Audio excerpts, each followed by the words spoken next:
Hey guys, welcome back to the Bitcoin Fortress podcast, your weekly source for high signal Bitcoin news, monetary analysis, and ideas designed to help you build a stronger financial fortress. Today is Sunday, July 19th, 2026. We are recording at block height 958,758. Moscow time is 1,547 sats per dollar. Recommended fees are currently 1 sat per VByte for low priority, 3 for medium, and 4 for high. The mempool remains relatively quiet. Bitcoin continues settling enormous amounts of value globally, 24 hours a day, while ordinary users can still move value across the network for a few cents. Bitcoin is trading in the neighborhood of $64,000 after briefly climbing above $65,000 during the week. It remains well below last year's highs, but it continues to absorb geopolitical stress, institutional selling, changing interest rate expectations, and yet another internal debate over Bitcoin governance. We'll get into that a little bit later. This week's episode has several major themes. First, cooler inflation data briefly improved the liquidity outlook, but war, energy prices, and the new Federal Reserve leadership continue to complicate the picture. Second, Strategy's decision to sell a limited amount of Bitcoin has forced the market to confront an important distinction. There's Bitcoin, and then there are companies attempting to build financial products around Bitcoin. Those are not the same thing. Third, we have one of the most important Bitcoin governance debates in years developing around BIP110. That proposal attempts to restrict certain forms of arbitrary data on the blockchain. Supporters see it as defending Bitcoin's monetary purpose. Opponents see it as an unnecessary consensus change that could establish a dangerous censorship precedent. Fourth, institutional infrastructure continues to grow quietly. T. Rowe Price launched a new digital asset ETF. Citadel Securities invested in Crypto.com. Japan reclassified Bitcoin and other digital assets as financial assets. And Cloudflare opened a potential pathway for machine-to-machine Bitcoin payments. And finally, we'll look at what people across the Bitcoin podcast universe have been discussing before featuring this week's Substack essay, A Bitcoin Way of Life, Week 9. With that, let's get started. First with macro markets and the liquidity environment. First major story this week was Bitcoin's move above 65,000 following softer inflation data. The June consumer price index came in cooler than markets expected, and the producer price index showed even more pronounced weakness. Core producer prices reportedly declined by 0.3% in June, while the headline PPI posted its largest decline in 14 months. Bitcoin responded quickly, climbing as high as roughly $65,500. The important point is not the precise price move. The important point is that the reaction tells us about Bitcoin's current market structure. Bitcoin remains highly sensitive to global liquidity expectations. When inflation appears to be moderating, markets begin pricing in lower interest rates, lower real yields, and potentially easier financial conditions. Bitcoin usually benefits because the opportunity cost of holding a non-yielding, scarce asset declines. That does not mean Bitcoin is merely a technology stock or a leveraged bet on Federal Reserve policy. Bitcoin's long-term value proposition is monetary scarcity. But in the short term, the marginal buyer is often allocating capital across multiple alternatives. That buyer looks at cash yields, treasury yields, credit spreads, volatility, the dollar, equities, gold, and Bitcoin. When cash pays a high real return, holding Bitcoin becomes psychologically and financially more difficult for short-duration investors. When real yields fall, that pressure begins to ease. This is why the inflation data mattered. It did not suddenly change Bitcoin's supply schedule. It changed the price investors were willing to pay today for an asset with a fixed supply tomorrow. There's also a broader lesson here. Bitcoin has been operating in a hostile monetary environment for much of 2026. It has faced elevated interest rates, expensive energy, war-related uncertainty, ETF outflows, and competition from the artificial intelligence trade, yet it continues to hold within a broad range around the low to mid 60s. That resilience matters more than a one-day candle. The market is testing how many sellers remain at these prices. Every attempt to push Bitcoin materially lower has so far attracted long-term buyers. The softer inflation reports were encouraging, but Federal Reserve Chair Kevin Warsh did not declare victory. During congressional testimony, Warsh reiterated that the Federal Reserve has no tolerance for persistently elevated inflation and remains committed to restoring price stability. This is an important distinction. One favorable CPI or PPI report does not automatically produce a rate cut. The Federal Reserve must consider oil prices, tariffs, wage growth, financial conditions, inflation expectations, and the possibility that recent disinflation is temporary. Warsh has also indicated that the Federal Reserve is preparing payment stablecoin regulations mandated under the Genius Act. At the same time, he said failing crypto firms should not expect a government bailout. Well, we'll see about that. But that is exactly the correct policy. Bitcoin does not need a bailout. Bitcoin does not have a CEO, a balance sheet, or a maturity mismatch. Companies that borrow excessively, mismanage customer assets, or create fragile financial products around digital assets should be allowed to fail. A free market cannot function when gains are private but losses are socialized. The danger is that regulators often fail to separate Bitcoin from leveraged intermediaries. When a crypto company collapses, politicians frequently speak as though the underlying protocol failed. But the failure of a bank does not mean arithmetic failed. The failure of an exchange does not mean Bitcoin failed. And the failure of a treasury company would not mean Bitcoin failed. Warsh's position creates a useful separation. The government can establish rules for stablecoin issuers and regulated financial businesses without guaranteeing every company that attaches itself to the word crypto. For Bitcoiners, the message remains simple. Do not confuse an asset with an intermediary. Do not confuse an exchange balance with self-custody. And do not confuse regulatory approval with financial soundness. The inflation rally did not last uninterrupted. Bitcoin subsequently fell to $63,000, or below that slightly, as markets reacted to renewed U.S.-Iran strikes and additional tension between the United States and China. This provides another reminder that Bitcoin still trades as a liquid global risk asset during immediate crises. When a geopolitical shock hits, investors often sell what they can sell rather than what necessarily they want to sell. Bitcoin trades continuously, it has deep global liquidity, and can therefore become one of the first assets sold when investors need to reduce risk outside of ordinary market hours. That immediate selling does not disprove Bitcoin's safe haven thesis. Gold has also experienced periods in which it initially declined during crises because investors needed dollars and collateral. A monetary asset can be a long-term hedge against systemic instability while still being sold during the first phase of a liquidity event. The more meaningful question is what happens after the initial liquidation? Does Bitcoin remain impaired, or does capital begin returning once the forced selling subsides?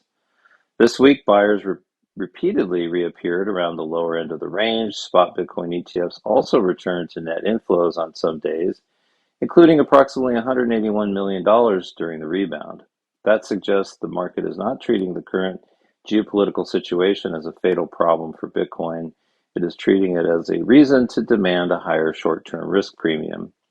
Bitcoin's volatility is the market's way of rapidly repricing uncertainty. Its fixed supply remains unchanged throughout the process. CoinShares reported that capital had begun returning to digital asset investment products, leading to somewhat improved sentiment, but the firm also cautioned that conditions were not yet strong enough to declare a durable recovery. That is probably the most reasonable interpretation. The market may be forming a bottom, but a bottom is a process rather than an event. In a mature bear market, several things typically occur. Weak holders leave, leverage is reduced, narratives lose their power, trading volume declines, long-term holders become bored rather than frightened, and good news initially produces only modest price reactions because investors no longer trust rallies.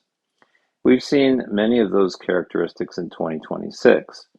The enthusiasm surrounding Bitcoin treasury companies has faded. ETF flows have become inconsistent.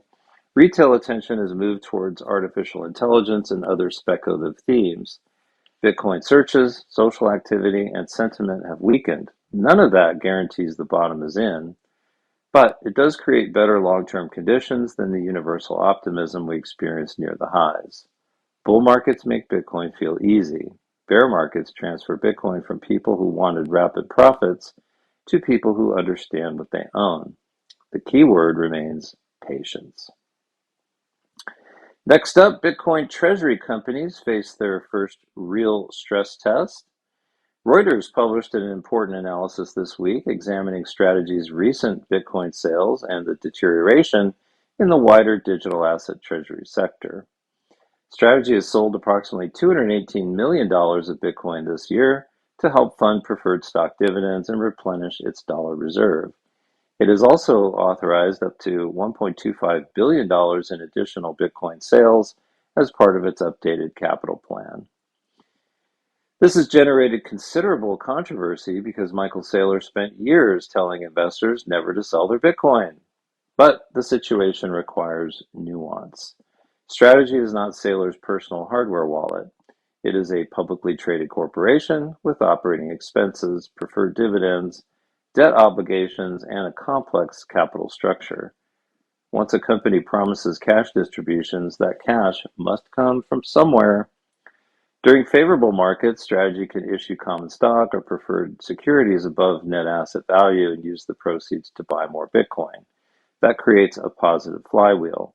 Investors pay a premium for Strategy shares. Strategy issues shares into that premium. The company acquires additional Bitcoin. Bitcoin per share increases. The market rewards the company with another premium. The problem appears when the premium disappears.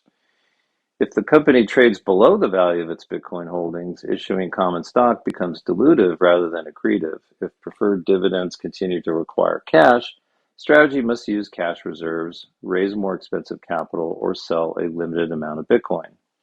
That does not necessarily mean the model has failed. It means the model has entered the part of the cycle where the capital structure matters.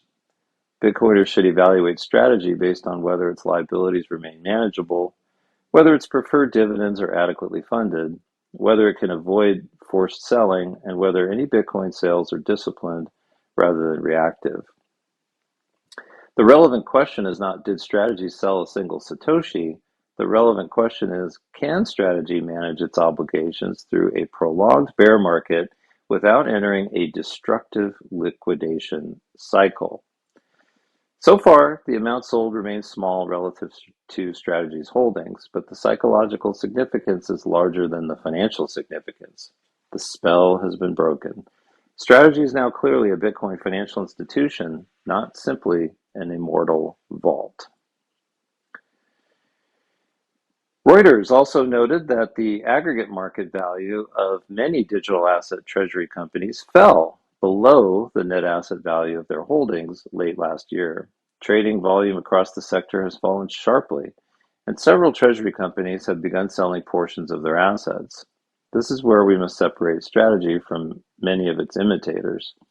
Strategy has spent years developing multiple funding channels. It has common equity, convertible debt, preferred securities, substantial trading liquidity, a recognized brand, and one of the largest shareholder bases in the sector.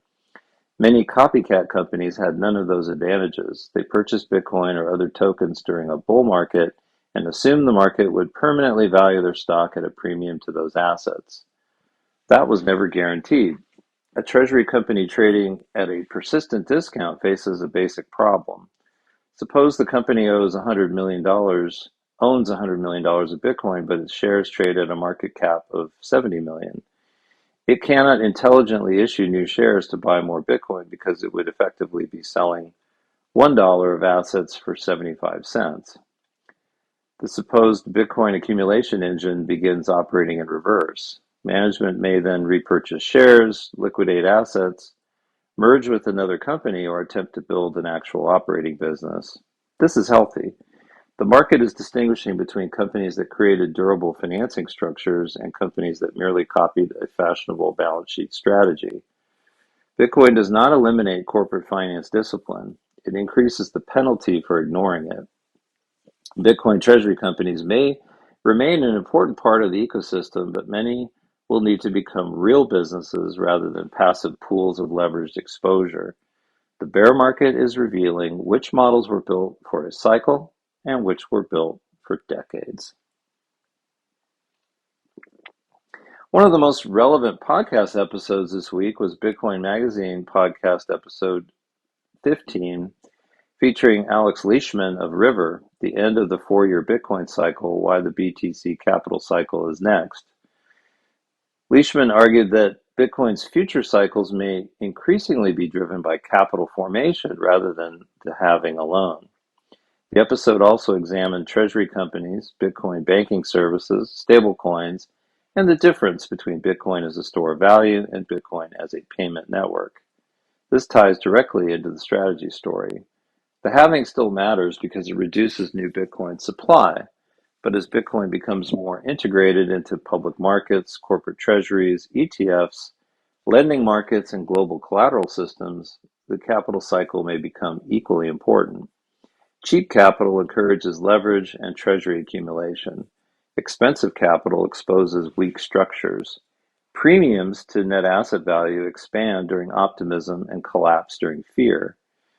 Bitcoin may retain its 4-year supply rhythm while developing a more complex financial rhythm around it. That does not weaken Bitcoin. It means Bitcoin is becoming large enough to influence and be influenced by the global cost of capital. Next up, the BIP110 governance fight. The most important technical story this week may be Foundry's decision to allow mining customers to vote on BIP110. BIP110 proposes a temporary soft fork designed to restrict certain forms of arbitrary non-monetary data stored on the Bitcoin blockchain.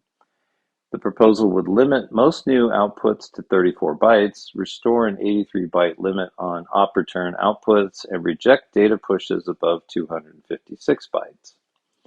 Foundry said its miners will vote using their share of the pool's hash rate. Unless yes votes exceed 51% of participating hash rate, Foundry will signal no. Non-responses will also be counted as no votes. Foundry controls roughly 1/3 of Bitcoin's total hash rate, making its decision highly consequential. Supporters of BIP110 argue that Bitcoin's blockchain should primarily serve monetary transactions. They believe arbitrary data increases node storage requirements, potentially creates legal liabilities, and allows users to consume permanent block space for purposes unrelated to money. Their argument is straightforward. Bitcoin block space is scarce. Every byte stored forever imposes a cost on node operators. The network should therefore discourage data uses that do not contribute to Bitcoin's monetary function. Opponents argue that this is fundamentally a fee market issue.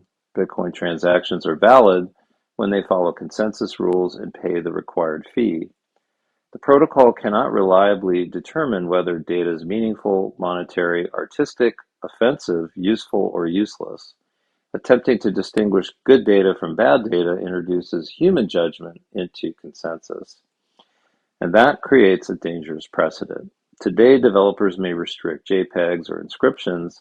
Tomorrow, another group may classify privacy transactions, coin joins, new custody structures, or political messages as undesirable.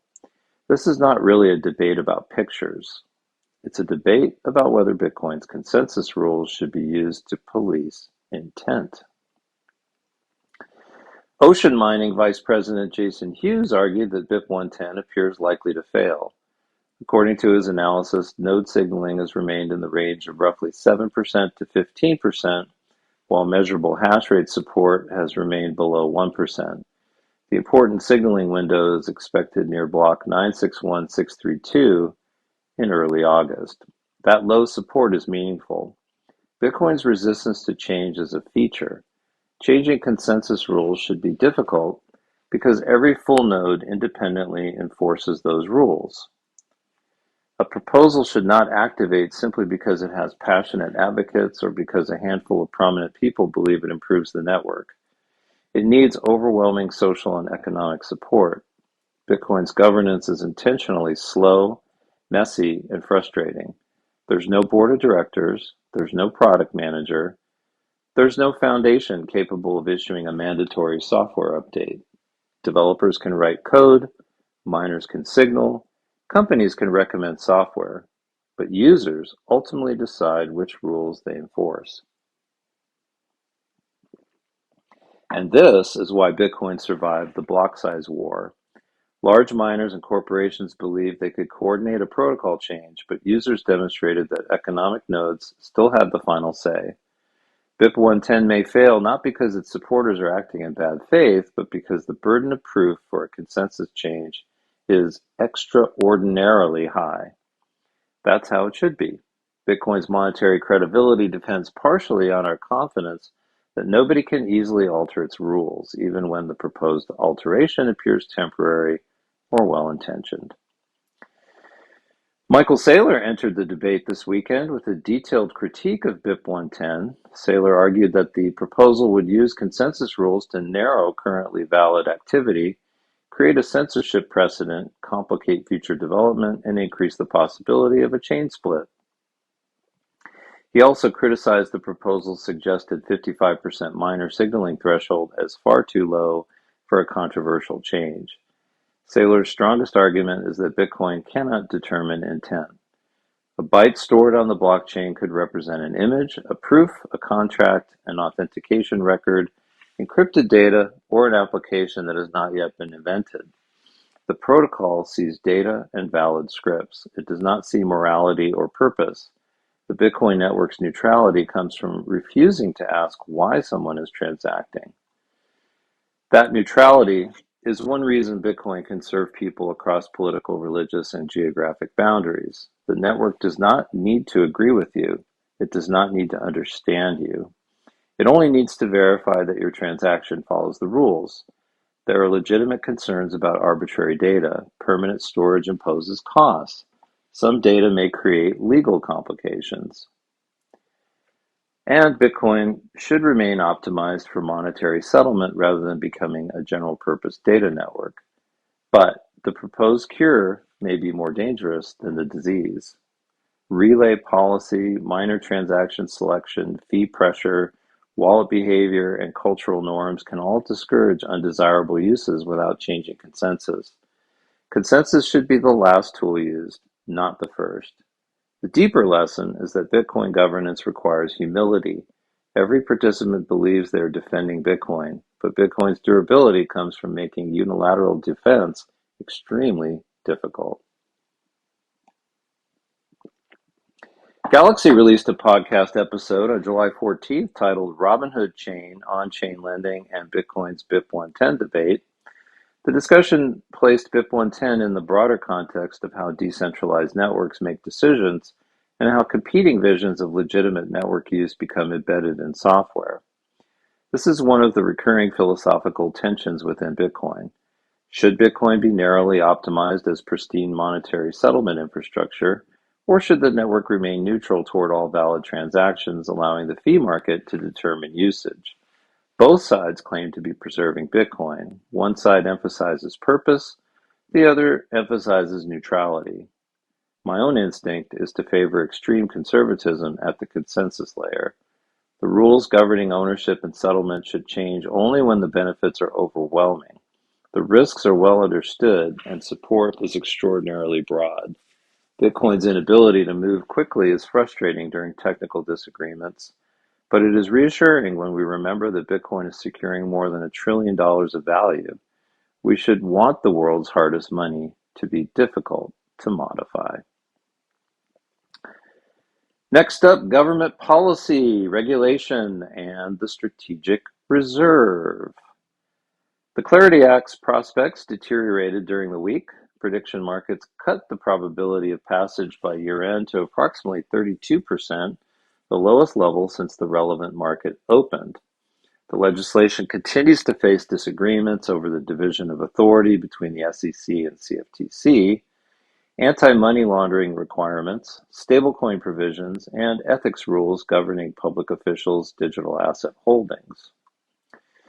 President Trump met with Republican senators in an effort to advance the bill, but it will almost certainly require Democratic votes to overcome the Senate's 60-vote threshold. The calendar is becoming a serious problem. Congress is approaching its August recess, and the 2026 midterm election will increasingly dominate legislative priorities afterward. The bill may still pass, but it no longer appears inevitable. For Bitcoiners, clarity is a mixed issue. Clear rules could reduce regulatory uncertainty and bring more financial activity into the United States. A defined boundary between SEC and CFTC authority would make it easier for legitimate businesses to plan and invest. But Bitcoin itself does not require legislative permission to operate. The network will continue producing blocks regardless of whether Congress reaches an agreement. The greatest beneficiaries of clarity would likely be exchanges, token issuers, custodians, and other intermediaries seeking predictable treatment. Bitcoin benefits indirectly from improved infrastructure, but Bitcoin's legal and monetary case should never be made dependent on a complicated market structure bill covering thousands of unrelated tokens. Bitcoin is not waiting for Washington. Washington is trying to catch up with Bitcoin. The U.S. government-controlled wallets transferred approximately 3,940 Bitcoin and 30,014 Ether, worth close to $288 million, to Coinbase Prime. The Bitcoin movement's generated concern because President Trump's 2025 Strategic Reserve Order seized Bitcoin into the Strategic Bitcoin Reserve and stated that reserve Bitcoin should not be sold. A transfer to Coinbase Prime does not prove that a sale is imminent. Coinbase Prime also provides custody and government asset management services. The movements may represent internal reorganization, settlement of a legal forfeiture process, or preparation for the distribution of assets to victims. Nevertheless, the government owes the public an explanation. A strategic reserve cannot operate through ambiguous wallet movements and informal assurances. The United States should publish transparent reserve policies. Which seized coins belong to the Strategic Bitcoin Reserve? Which coins are reserved for victim restitution? Which agencies control the keys? Under what legal circumstances can Bitcoin be sold? Will the reserve receive independent audits or proof of reserves reporting? Bitcoin makes government transparency technologically possible. Every movement can be observed on-chain. The question is whether public institutions will match that technological transparency with clear policy. The strategic reserve concept loses credibility when citizens must rely on blockchain analysts and social media speculation to determine whether the government is following its own rules. And actually, I did read something that said that the reserve will only get the coins after they've gone through the entire process and are no longer forfeitable to victims or whatever. So there's some speculation that maybe those coins were not completed in the entire process, but we certainly don't know for sure now, do we? Japan's parliament approved legislation reclassifying Bitcoin and other digital assets as financial assets rather than merely payment instruments. The new framework introduces tighter disclosures, insider trading rules, and stronger penalties for unregistered operators. It also lays groundwork for potential spot Bitcoin ETFs and a future reduction in Japan's crypto tax rate. This is a significant shift. Japan was one of the earliest major economies to regulate Bitcoin exchanges, largely in response to the collapse of Mt. Gox. Its original framework treated Bitcoin primarily through a payments and exchange lens. Reclassifications as a financial asset acknowledges that Bitcoin is increasingly held as capital rather than merely spent as currency. That reflects actual user behavior. Most people do not currently receive Bitcoin and immediately spend it. They save it. They use it as long-term collateral. They hold it through funds and corporate treasuries. They treat it as a scarce monetary asset. Regulation is slowly adapting to that reality. The potential tax change may be equally consequential. Japan has historically taxed individual crypto gains at rates that could reach approximately 55%. The new framework contemplates moving toward a flat 20% rate, although implementation is not expected immediately. Tax policy changes behavior. Governments cannot claim to support innovation while taxing every disposition as punitive ordinary income. A more rational system encourages long-term investment, domestic custody, and transparent reporting. Japan's move does not eliminate regulatory risk, but it represents another major economy integrating Bitcoin into its conventional financial architecture. The Financial Action Task Force warned that organized crime groups continue moving billions of dollars through digital assets by exploiting gaps between national regulatory systems. Bitcoiners should not dismiss these concerns reflexively. Criminals use every useful financial system. They use cash, banks, shell corporations, real estate, gold, gift cards, and digital assets. The appropriate response is targeted law enforcement against criminal activity, not the presumption that every user is a criminal. Public blockchains can actually provide investigators with a permanent transaction history. That does not make every transaction instantly identifiable, but it creates evidence that does not exist with physical cash. The policy danger is that governments use the existence of crime to demand universal financial surveillance. There is an enormous difference between investigating a specific suspect with probable cause and monitoring every citizen's transactions by default. Privacy is not evidence of criminality. Privacy is a prerequisite for individual freedom, commercial confidentiality, personal security, and political dissent. Bitcoin's transparency and pseudonymity create a difficult balance. The blockchain is public. Ownership identities do not have to be. Future policy battles will increasingly focus on that boundary. Bitcoiners should defend privacy clearly while acknowledging that fraud, theft, trafficking, and ransomware cause real victims. A credible freedom movement must be able to oppose both criminal exploitation and indiscriminate surveillance. Next up, institutional adoption and new Bitcoin infrastructure. T. Rowe Price launched a new exchange-traded fund providing exposure to Bitcoin and other digital assets. The product itself may not be particularly important to self-custody focused Bitcoiners. What matters is the institution launching it. T. Rowe Price is a traditional asset manager with roots stretching back decades. Its entry demonstrates that digital asset exposure is becoming a normal product category rather than an exotic exception. This is how adoption often looks, not with fireworks, not with government declaring hyper-Bitcoinization, but with another familiar fund appearing on another brokerage platform. Each new product reduces the career risk facing financial advisors. A portfolio manager no longer needs to argue that Bitcoin belongs outside the traditional system. The portfolio manager can point to BlackRock, Fidelity, T. Rowe Price, and other regulated institutions offering exposure. There is a trade-off. ETF adoption expands access but also expands custody concentration. Millions of investors gain price exposure without learning how Bitcoin works or holding their own keys. That may increase Bitcoin's market cap without increasing its sovereign user base. The best outcome is not to reject ETFs, it's to treat them as an entry point. Some investors will begin with a fund, study the asset, understand the custody model, and eventually acquire Bitcoin directly. Others will remain in regulated wrappers permanently. Both groups increase demand. Only one group gains monetary sovereignty. Crypto.com secured a $400 million investment from Citadel Securities at a reported valuation of approximately $20 billion. Citadel's investment is notable because the company is one of the dominant market-making firms in global finance. This is less about a celebrity endorsement and more about market structure. Traditional market makers see digital assets becoming a permanent asset class. They expect demand for liquidity, derivatives, custody, settlement, and cross-market arbitrage to grow. The irony is that the original purpose of Bitcoin was to allow peer-to-peer value transfer without trusted financial intermediaries. Yet an enormous industry of intermediaries is being constructed around it. That is not necessarily a contradiction.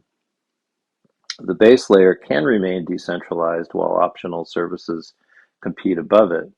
People can hold their own keys or use a custodian. They can settle on chain or trade through a broker. They can use Lightning or an exchange account. The crucial distinction is whether users retain the right to exit. A healthy Bitcoin ecosystem allows people to withdraw into self-custody. An unhealthy system creates paper claims that cannot be redeemed or restricts withdrawal when it becomes inconvenient. Citadel's investment suggests deeper institutional integration. Bitcoiners should welcome greater liquidity while continuing to ask the only custody question that ultimately matters. Can the customer withdraw real Bitcoin? Cloudflare announced support related to the X402 payment protocol, opening a possible path for artificial intelligence agents to make autonomous micropayments. The protocol revives the HTTP 402 payment required status node, which was reserved in the original web standard but never widely implemented. Bitcoin and Lightning could eventually provide an open settlement layer for these machine-to-machine transactions. This may become one of Bitcoin's most important use cases. AI agents will increasingly purchase data, computing power, API access storage, and other digital services without a human approving every transaction. Existing payment networks were designed around people, bank accounts, cards, chargebacks, identity verification, and minimum transaction sizes. Those systems are poorly suited to autonomous software making thousands of tiny payments. Bitcoin and Lightning are digitally native. They are global, they're programmable, they operate continuously, and they do not require every machine to obtain a bank account or credit card. Stablecoins will compete heavily in this market because they offer dollar-denominated pricing, but stablecoins require issuers, reserves, banking relationships, and permissioned redemption systems. Bitcoin offers neutral bearer settlement. The ultimate architecture may use both. Services may price in dollars, settle through stablecoins, and use Bitcoin as collateral or final reserve settlement. The larger point is that AI may create economic participants that do not fit within 20th century banking infrastructure. Machines cannot walk into a bank branch. They can generate a Lightning invoice. This is the kind of development that matters more than another retailer accepting Bitcoin. It expands the category of entities capable of economic activity. Keel Infrastructure announced plans to consolidate 3 Bitcoin mining sites into a single artificial intelligence campus. The project reflects a broader trend in which mining companies are repurposing or expanding power infrastructure for high-performance computing and AI workloads. Some Bitcoiners view this as miners abandoning Bitcoin for the latest fashionable business. But the reality is more complicated. Mining and AI data centers compete for several of the same resources: electricity, grid interconnections, cooling, land, fiber connectivity, transformers, engineering talent, and access to capital. Bitcoin mining is highly flexible. Machines can be turned off rapidly when electricity is scarce or expensive. AI workloads are generally less flexible but may generate higher and more stable revenue per megawatt. A company with valuable power infrastructure may rationally allocate some capacity to AI and some to Bitcoin. This can strengthen the company's balance sheet and reduce dependence on the Bitcoin price. The risk is that too many miners shift toward AI, reducing investment in Bitcoin hash rate or creating a more concentrated mining landscape. The opportunity is that Bitcoin miners become energy infrastructure companies capable of monetizing power in multiple ways. In the long run, Bitcoin mining may function as the flexible buyer of last resort, while AI serves as a higher value but less interruptible customer. Both industries can support the development of new energy generation. The question is not whether miners choose Bitcoin or AI. The question is whether they can build energy systems where each workload improves the economics of the other. Japan's SBI Holdings acquired a majority stake in Singapore-based digital asset exchange CoinHako following approval from the Monetary Authority of Singapore. Shout out to all my Singapore listeners. The transaction expands SBI's digital asset network across Japan and Southeast Asia. This story is easy to overlook, but it fits the larger institutional pattern. Asia is not waiting for the United States to finish debating market structure legislation. Singapore, Hong Kong, Japan, South Korea, and other financial centers are developing their own frameworks for digital assets. Competition between jurisdictions can be beneficial. Businesses move toward legal clarity, reliable banking, favorable taxes, and competent regulators. The United States retains enormous advantages: deep capital markets, the global reserve currency, world-class technology firms, and the largest pool of institutional capital. But those advantages are not permanent guarantees. Financial innovation is mobile. Bitcoin is especially mobile. It can be held, transferred, and traded across borders more easily than most conventional assets. Countries that create predictable rules may attract the exchanges, custody firms, developers, and capital formation surrounding Bitcoin, even though they can never control the network itself. Next up, themes from the Bitcoin podcast universe. Several themes dominated this week. The first one: has the 4-year cycle ended? Bitcoin Magazine podcast episode 15 with River CEO Alex Leishman challenged the idea that Bitcoin will continue following a simple 4-year halving cycle. The argument is not that the halving has become irrelevant. The argument is that institutional flows, treasury company financing, ETF demand, credit conditions, and global liquidity now exert increasing influence over market cycles. My view is that both can be true. Bitcoin can retain a 4-year supply rhythm while developing more complex capital market cycles around it. The halving affects new supply. The capital cycle affects the price investors will pay for existing supply. As Bitcoin matures, liquidity may determine the amplitude and timing of each cycle more than a mechanical calendar model, and that's healthy. A $1 trillion asset should not remain perfectly predictable based on one event every 4 years. Theme 2, Bitcoin treasury companies must prove they can survive. The strategy sales prompted widespread discussion about whether treasury companies remain sustainable when Bitcoin falls and their stocks trade below net asset value. A recent Unchained episode framed the issue around Bitcoin's lack of native yield and the pressure this places on companies promising ongoing cash distributions. Bitcoin does not naturally produce cash flow. That is one of its strengths. There's no issuer promising a return. There's no borrower whose repayment is required to preserve the asset's value. But companies building securities around Bitcoin do have cash obligations. They may pay interest, dividends, salaries, and administrative costs. The gap between a non-yielding reserve asset and cash-paying liabilities must be financed somehow. During bull markets, equity issuance can fill the gap. During bear markets, the quality of the capital structure becomes visible. The strongest treasury companies will survive because they plan for unfavorable conditions. The weakest will discover that financial engineering does not repeal the business cycle. Third theme, BIP110 revives the question of who governs Bitcoin. Galaxy's July 14th episode placed BIP110 alongside other current digital asset infrastructure debates. The most important takeaway is that Bitcoin governance does not operate through voting in the conventional sense. Miners signal, developers propose code, companies express preferences, users choose software, economic nodes determine which chain they recognize. No single constituency has absolute control. That ambiguity can be uncomfortable, but it's precisely what prevents capture. Bitcoin governance is not designed to produce rapid consensus. It is designed to make coercive consensus extremely difficult. Theme 4, sovereignty versus convenience. Another recent Bitcoin Magazine program focused on why Bitcoin sovereignty can be more valuable than ETF convenience. That debate is becoming increasingly relevant as traditional financial institutions roll out more Bitcoin products. ETFs are excellent financial tools. They're easy to purchase. They fit within retirement and brokerage accounts. They simplify tax reporting.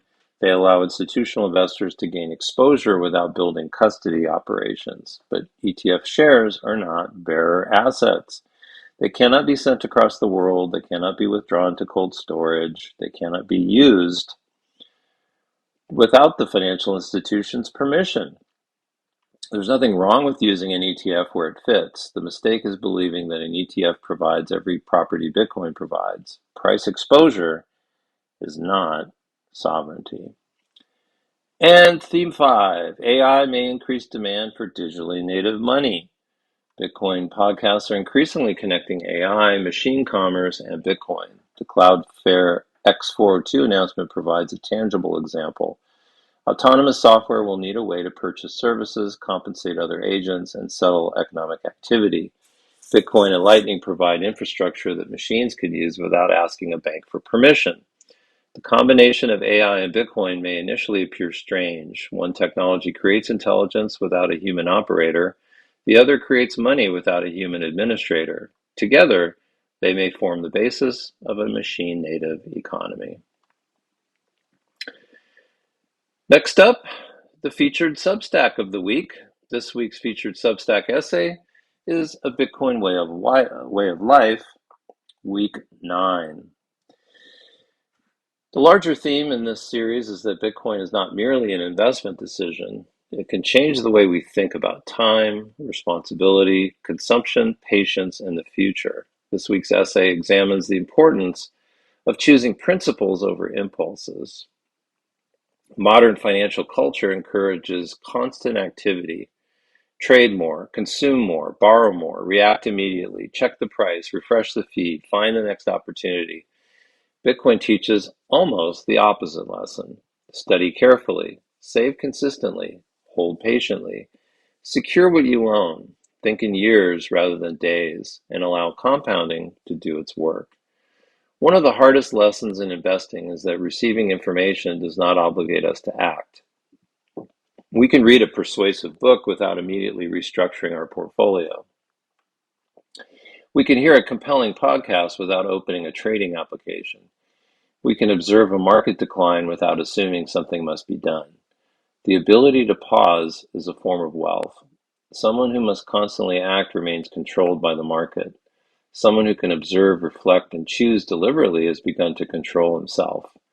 Bitcoin's fixed supply provides an external anchor, but the deeper work is internal. Can we resist urgency? Can we distinguish volatility from danger? Can we continue following a sound plan when the surrounding culture becomes emotional? Can we save without needing immediate validation? Bitcoin does not automatically make anyone patient or responsible. It creates an environment in which patience and responsibility are rewarded. That is the connection between monetary discipline and personal discipline. A sounder form of money encourages a longer view of life. You can read A Bitcoin Way of Life Week 9 through the link in the show notes. Before we close, I want to mention the 4 Bitcoin Fortress books. Bitcoin Fortress, a simple guide to Bitcoin for beginners. This is the starting point for anyone who wants to understand Bitcoin without being overwhelmed by technical jargon, trading hype, or the thousands of unrelated tokens marketed under the crypto label. The second is Bitcoin Retirement and Estate Planning. Accumulating Bitcoin is only part of the responsibility. You also need to think about long-term custody, inheritance, access, documentation, and how your family would recover your Bitcoin if something happened to you. And the third is the Bitcoin Lifestyle. That book explores how Bitcoin can influence saving, discipline, health, responsibility, privacy, and the way we organize our lives. And my newest book is The Architecture of Money. This book steps back from daily headlines and examines the structure of the monetary system itself, debt, deficits, liquidity, currency debasement, political incentives, and the forces that cause monetary systems to expand over time. It is not primarily a book of predictions, it is a framework for understanding. All 4 books are available through Amazon, and links are in the show notes. Well, folks, that's going to do it for episode 225 of the Bitcoin Fortress podcast. This week showed us Bitcoin operating on several levels at once. As a macro asset, it responded to inflation, interest rates, war, and liquidity. As a corporate reserve asset, it forced strategy in the wider treasury sector to confront the realities of cash flow and capital structure. As a protocol, it resisted an attempted consensus change that has not yet demonstrated broad support. As financial infrastructure, it continued moving deeper into asset management, Asian markets, artificial intelligence, and machine-to-machine commerce. The price remains far below last year's highs. Sentiment remains weak. The bear market may not be finished, but the network continues producing blocks. Institutions continue building, developers continue debating, governments continue adapting, and long-term holders continue accumulating. That is the difference between price and progress. Price tells you what the marginal buyer is willing to pay today. Progress tells you whether the underlying network is becoming more useful, more secure, more liquid, and more difficult to ignore. Continue studying, continue improving your security, continue thinking for yourself, and continue building your financial fortress. Thanks for listening, and I will see y'all next week. Bye-bye.